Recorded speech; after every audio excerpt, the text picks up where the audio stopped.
Mike Gill from the Mortgage Specialist. You saw the trial. You saw Judge McHugh. What a corrupt court, corrupt trial. Now I'm going to show you to the extremes that they've done to cover up their crimes. Extortion, fraud, forgery. You get to see it. Now I'm just going to take you back for just a second. You're going to go back to just a couple of snaps of that video from the trial. And it's going to have to do with a forgery. And then I'm going to take you through the path of what this forgery traveled. And you tell me what you think. Dan, play the clip. Yeah, I'm going to give you a copy of Exhibits 1, 2, and 3 to refer to. I'd ask you first to refer to Exhibit number 1, sir.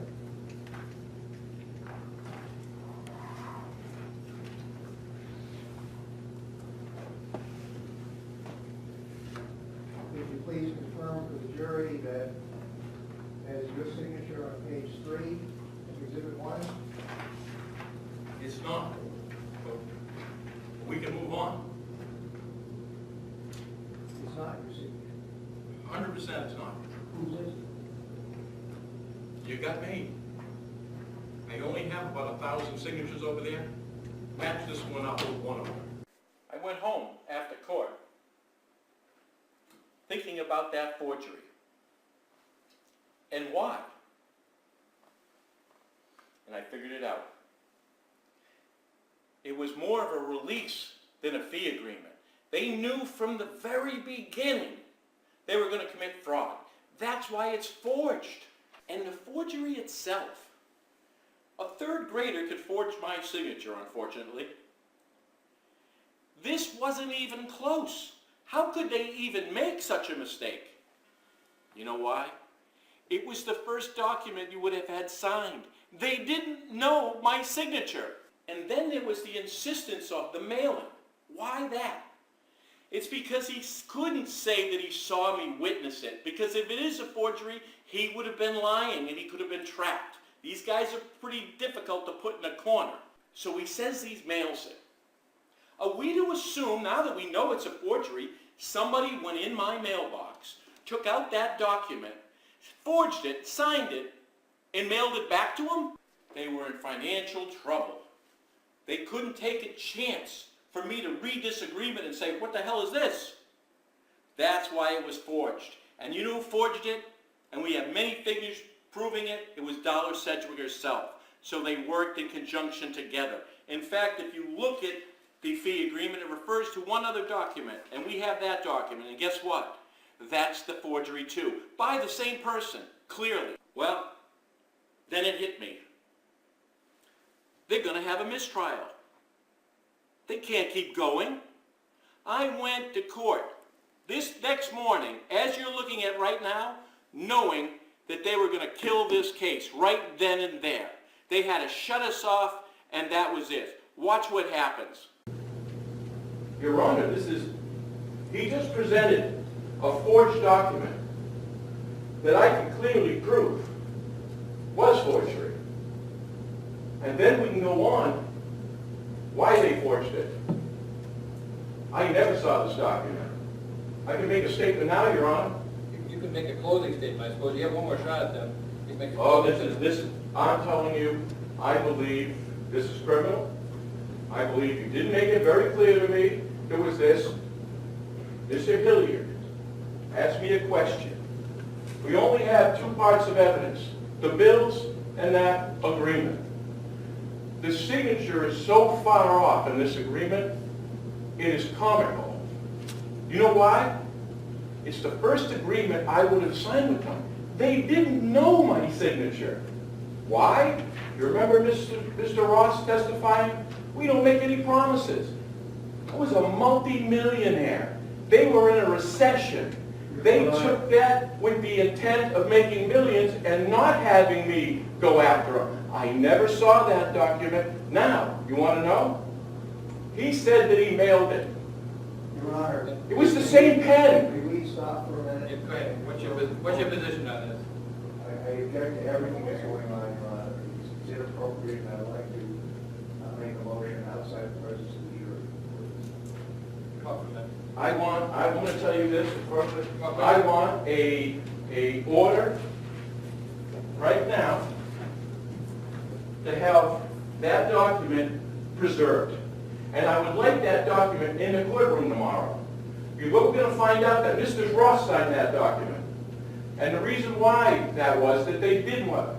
That was done by the same pen. That document was in only one person's control. Wiggins and Norrie. Who signed the document? He did. Want to bet that's his signature?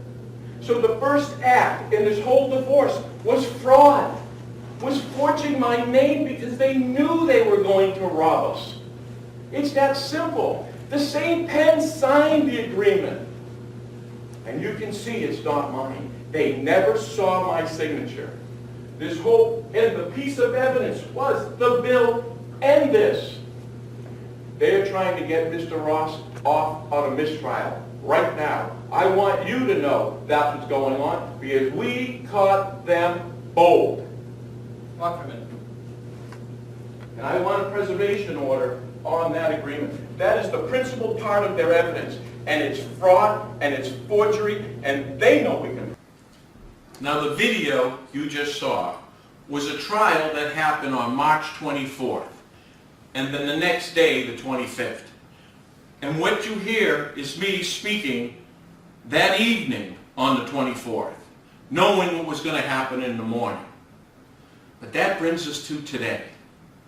What happened with that forgery? Because that forgery comes with a story. I'm going to tell you the story. You ready? What you would see in that trial, later on I attached a letter from Mr. Hilliard saying that they couldn't find the document. They couldn't find the original fee agreement. Or really it was a release. I called it then. Remember the preservation order? Well, guess what? No need, because they didn't have it. Now, why didn't they have it? It was their own fee agreement. In fact, what Mr. Hilliard said, it went to Jim 10, the next attorney. Well, let's go to the next attorney. This is a baker's box. Holds about 1,000 copies. This is just one of 16 boxes that Jim 10 gave us. Now, Jim 10, the past Bar Association president, is a crook himself. But he's a very organized crook. So 16 boxes. You know how many originals we found? One. This one. The fee agreement for Wiggins and Norrie. So I want you to understand this. I had a gentleman that worked for me named Julian Long, paralegal. Julian found that document timely because it was shortly within 24 hours of the trial. He just happened to bump into the exact document that we asked them to preserve. That said they didn't have and said it was in the tens box. Well, 16,000 approximately documents later, I sent Julian out to find another original. Just one more of those 16 boxes. This is Julian and people that worked with him and witnessed. Guess what? Not one original, but that one. Guess what? So how did that get there?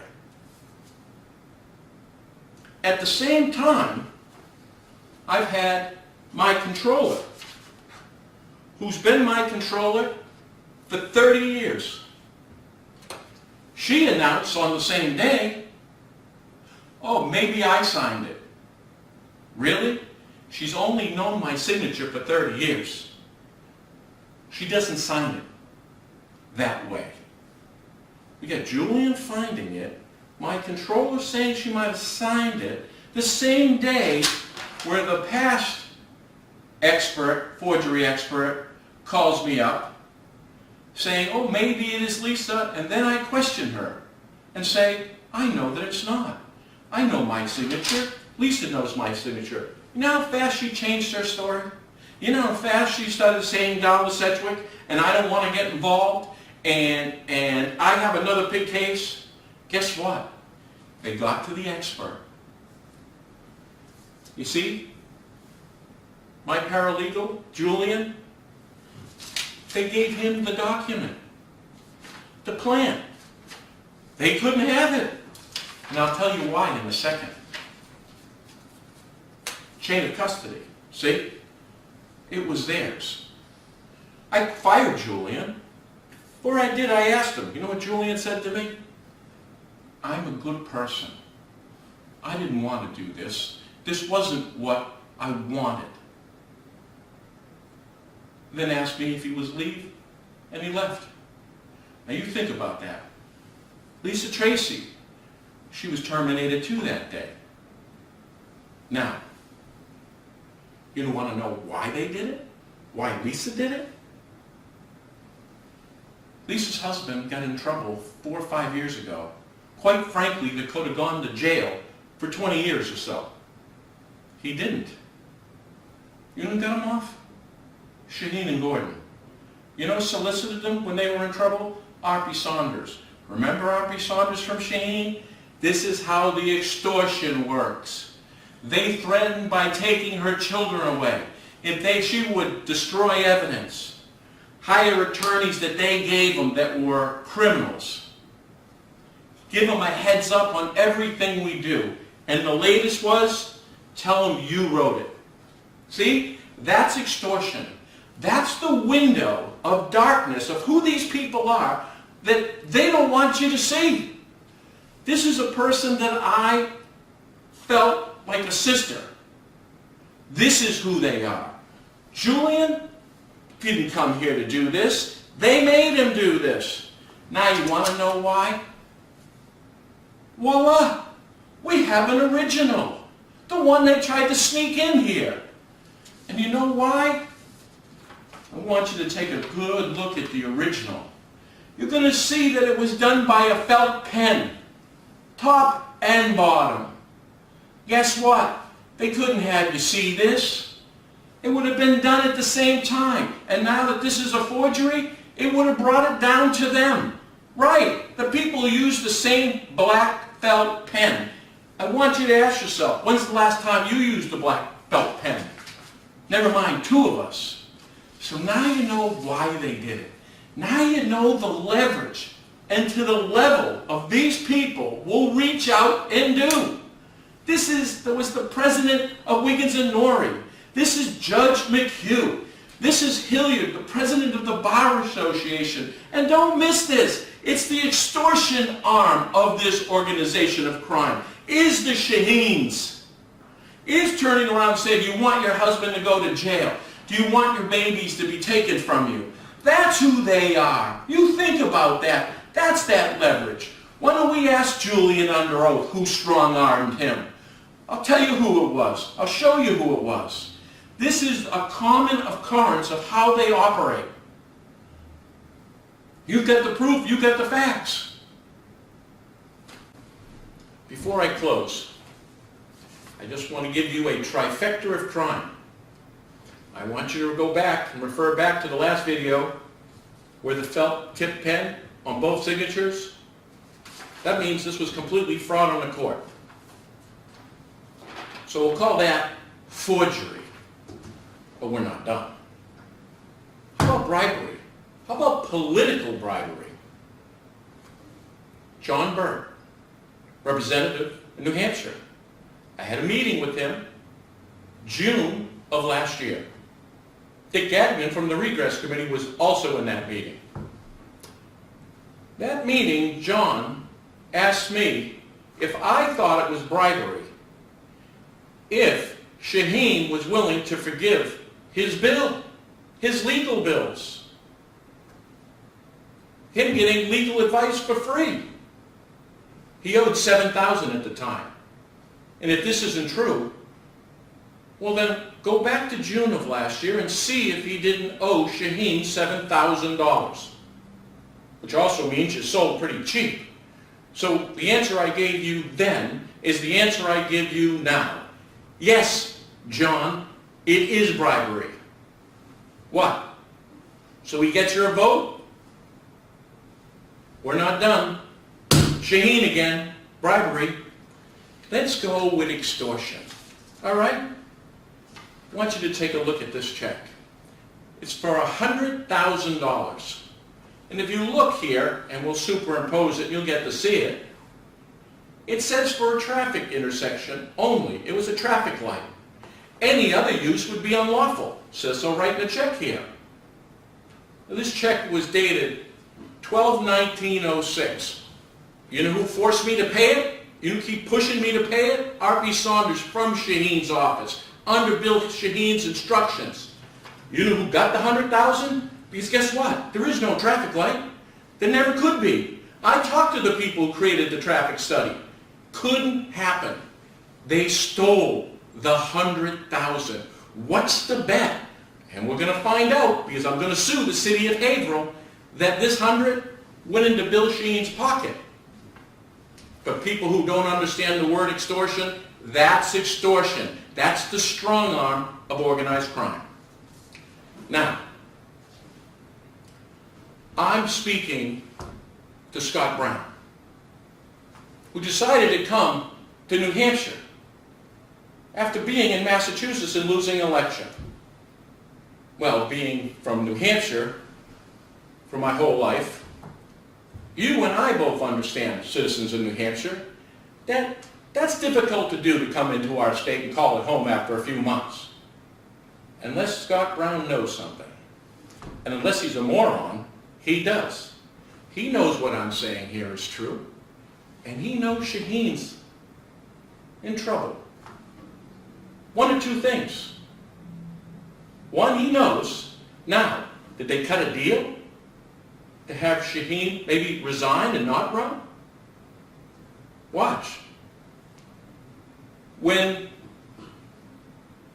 Hemingway, the gentleman running for governor, says the Republican Party told him not to mention FRM and Kelly Ayotte. Could that be the deal? Could a deal been struck? Because Scott Brown has intentions of being president. So he's not going to Hampshire to lose. So he knows he's going to win. Is he leveraging them? Or is he going to come out with all this evidence, more than maybe what I could give him, and say, I'm here to clean the state up? It's either one or the other. Either you cut a deal and know what they've done, or you haven't cut a deal and known what they've done and going to use that as leverage to move them out. Remember, people of New Hampshire, it's one or the other. And if he doesn't come forwards, he's either too stupid to be senator or too corrupt. Thank you.